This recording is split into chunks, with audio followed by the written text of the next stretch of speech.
Father Kirill Gorbunov, thank you for joining us from Moscow. What has been the reaction of the Russian Catholic bishops to the military operation in Ukraine? Well, the bishop issued a statement, and they said that they are deeply shaken and terrified by this military action. So it's like a reality we have not expected. And they invite all the faithful to pray together for immediate end of this bloodshed. And as a spokesman for the Russian Bishops' Conference, you said that Catholics are grieving, angered, and bewildered by the military action in Ukraine. Can you tell us more? I can say that, well, Catholics in Russia, as well as people in general in Russia, have different opinions about what's going on. Russia is living in its own informational bubble, so not all people have access to the full information about what's going on in Ukraine. But regardless of political opinions, I think everyone is terrified by the fact that Russians and Ukrainians are shooting at each other. And I think that everyone agrees that this has to be stopped now. War is terrifying and the casualties are great. More than 3 million Ukrainians have fled the country as refugees, most headed to Poland and to other European countries. But the United Nations says that more than 100,000 refugees have gone into Russia. What is the Catholic Church in Russia doing to help them?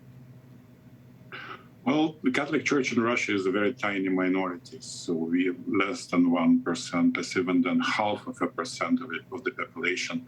And our charitable funds, Caritas in the first place, is ready to do whatever they can to help the refugees, and the bishops have called to reassess all our programs to identify people who are in need, most of the need. But there is not much that we can do, but we will do whatever we can. We know that economic sanctions are a part of that. They're impacting the people of Russia. Can you tell us how citizens are dealing with that impact?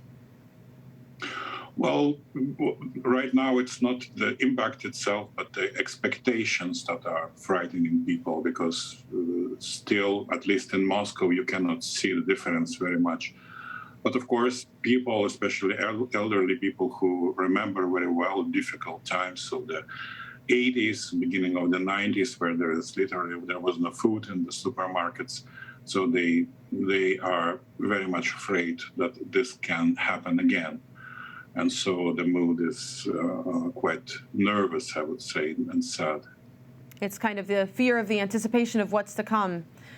On March 25th, Pope Francis is going to consecrate Ukraine and Russia to our Blessed Mother.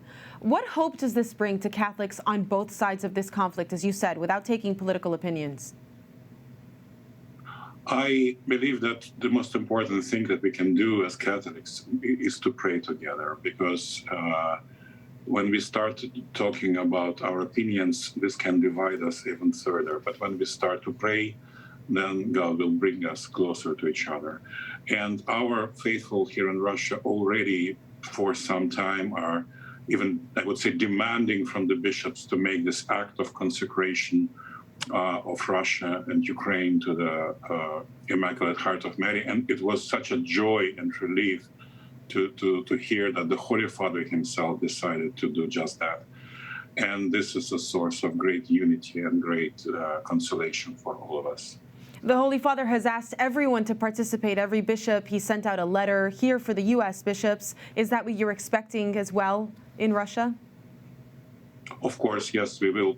Here in Moscow, we will come together in our cathedral with our bishop, and I am sure that all the other bishops in their cathedrals will do the same. We have 4 dioceses here in Russia, and that all the faithful who can on this work day come to the church will do that, or accompany us in prayer on the internet. And will we see unity with the Russian Orthodox Church with that as well?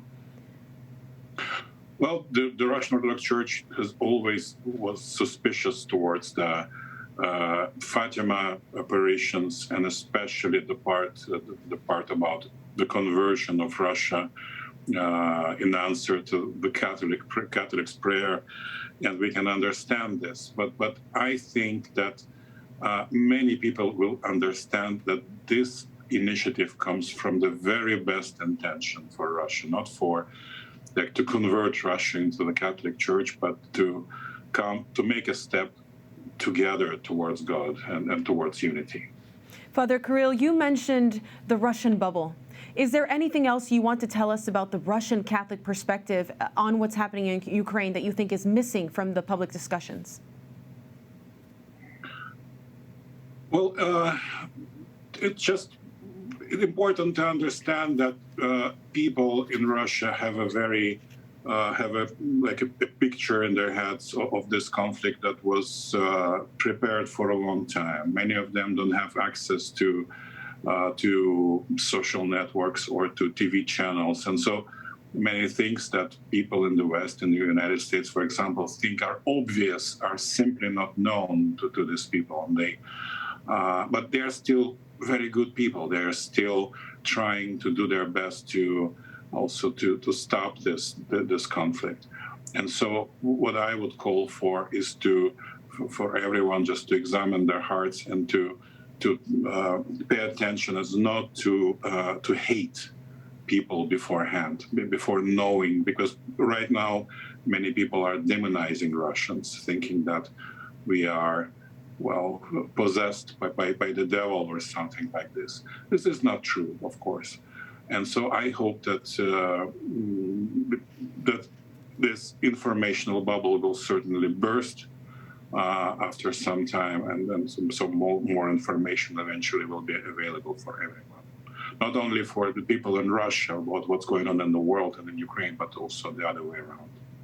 Well, thank you so much for coming on and for sharing this perspective with us, Father Kirill.